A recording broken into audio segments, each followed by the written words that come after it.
Nyt ollaan sitten täällä minun kotimaisemissa. Tämä on pieni maatila, joka on ollut sukuni hallussa yli 100 vuoden ajan. Jo 3 polvessa tässä ollaan oltu.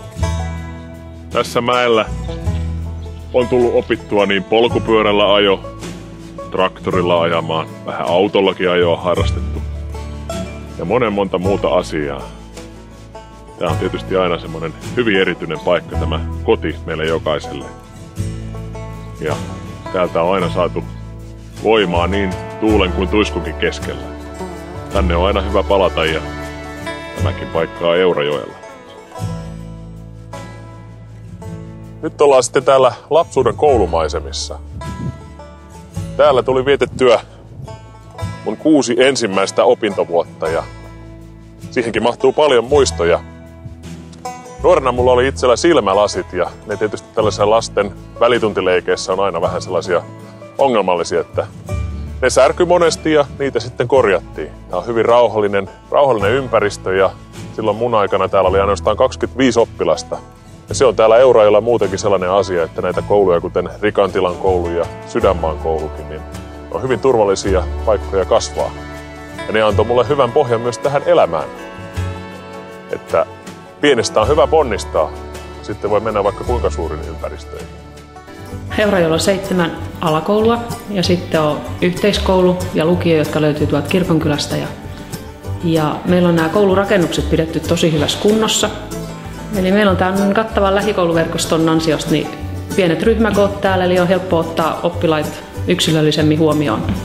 Ja sitten meillä on tosiaankin täällä joka koulussa on myöskin iltapäivätoimintaa ja aamupäiväkerhoakin osissa, että sitten nämä nuorimmat lapset voi jatkaa koulupäivän jälkeen sitten siihen. Eurajoella lasten päivähoito on kunnan järjestämää monimuotoista varhaiskasvatuspalvelua. Palvelu sisältää suunnitelmallisen ja tavoitteellisen hoidon ja opetuksen kokonaisuuden eri päivähoitomuodoissa. Päivähoitomuotoja ovat päiväkotimajakka ja ryhmäperhepäiväkodit. Majakassa toimii lisäksi myös vuorohoitoryhmä, jonka toiminta on ympärivuorokautista. Eurajoella on myös mahdollista saada kunnan tarjoamien palveluiden lisäksi yksityisiä päivähoitopalveluja. Eurajoella voi kokea monipuolisia liikuntamahdollisuuksia.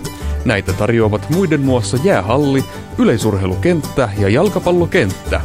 Näitä on täydennetty viime vuosina Hiekkatekonurmella, tenniskentillä ja skeittiradoilla. Koulukeskuksen kuntosali on uudistettu ja vapaa-ajan keskukseen on tehty mittavia investointeja. Eurajoki tarjoaa puitteet monipuoliselle asuntotuotannolle ja turvallisuudelle. Asunto on mahdollista hankkia kuntakeskuksesta tai vireitten kylien ympäriltä luonnon helmasta. 8 vuotta sitten töiden perässä tultiin tuolta pääkaupunkiseudulta Eurajoelle ja oikeastaan alun perin oli jo lähtökohtana se, että Eurajoelle halutaan muuttaa. Eli silloin katsottiin, että täällä oli tonttitarjonta oli hyvä ja rauhallinen asuinympäristö.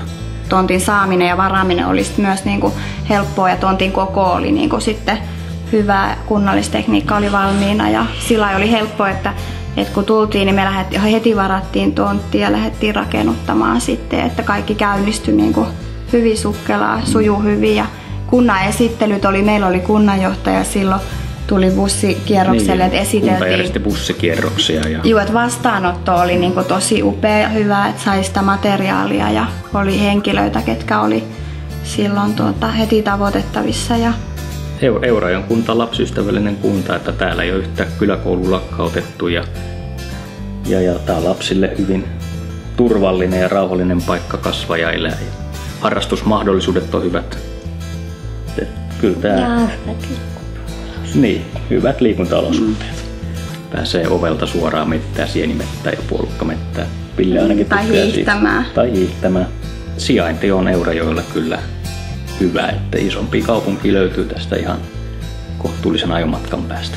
Päivittäinen työaika tai työmatkoihin käytettävä aika jää lyhyeksi. Päivähoitopalvelut Eurajoella on kyllä pelannut hyvin, että Ville ollaan saatu sellaiseen päivähoitoon, kun ollaan haluttu ja hän on siellä viihtynyt. Oli erittäin positiivisesti koettiin se, että alkuun vähän jännitti laittaa lapsihoitoon. Et tietysti alussa pelotti, että millain kun tuolta ihan eri puolelta Suomea tulee, niin kuin sopeutuu, mutta sitten lapsen kautta on hyvin saanut tuttavia harrastusten ja Tenava-kerhon kautta ja sitä kautta kun on oppinut sit tuntemaan, niin saanut niitä ystäväpiiriä. Ja... Päivääkään ei ole kaduttu, että tänne on muutettu. Maailmassa on olemassa monta hienoa paikkaa, mutta meille jokaiselle on olemassa vain yksi todellinen koti. Minulle se koti on Eurajoki.